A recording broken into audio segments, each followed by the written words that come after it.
Nous venons de voir les principes architecturaux du web que l'on va adapter par la suite pour échanger des données liées. Mais ce qui est très important aussi dans ces principes, c'est leur standardisation, parce que de la standardisation dépend l'interopérabilité sur le web.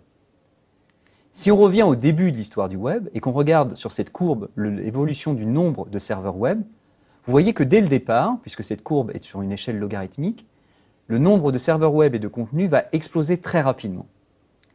Puisqu'il y a explosion des contenus et du nombre de sites, il va se poser la question de la prise de contrôle ou de monopole sur le web.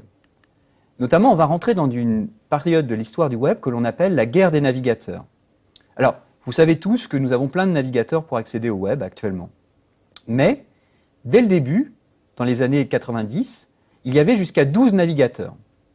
Le problème était que ces navigateurs étendaient les standards de façon incompatible. Chaque navigateur proposait sa propre extension. Ce qui voulait dire qu'une page pouvait être vue dans un navigateur, mais pas dans un autre. Et le web était en péril puisqu'il n'y avait plus d'interopérabilité.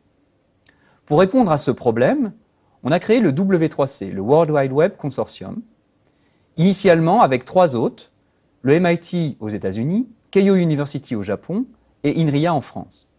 L'objectif du W3C, c'est d'harmoniser les évolutions du web et de les standardiser de façon à ce que l'interopérabilité soit respectée. Le processus de standardisation au W3C suit des étapes très bien définies. La première étape, c'est la création d'un atelier qui permet de savoir si le sujet intéresse suffisamment de personnes. À l'issue de cet atelier, s'il y a suffisamment de personnes intéressées, on crée un groupe de travail, un working group, qui va commencer à travailler sur un brouillon du standard, le working draft. Lorsque ce brouillon est suffisamment stable, il est passé dans une deuxième étape, un last call, dernier appel. Cela veut dire « parlez maintenant ou taisez-vous à jamais ». Pendant plusieurs mois, le public peut ainsi donner des retours, soulever des erreurs, faire des corrections. S'il y a des problèmes majeurs, le document redevient un brouillon, sinon, il passe à l'étape suivante qu'on appelle « Candidate Recommendation ». Dans cette nouvelle étape, on va s'intéresser à vérifier que le standard peut être implémenté. On va vérifier, par exemple, si c'est une nouvelle version d'HTML, que les navigateurs peuvent évoluer vers cette nouvelle version. Bien sûr, si ça n'est pas possible, on va revenir à l'état de brouillon.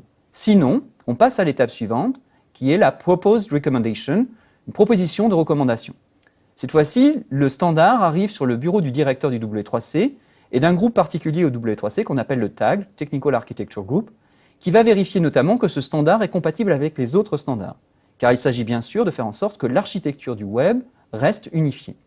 Si c'est le cas, le standard va passer dans une dernière étape qu'on appelle une recommandation.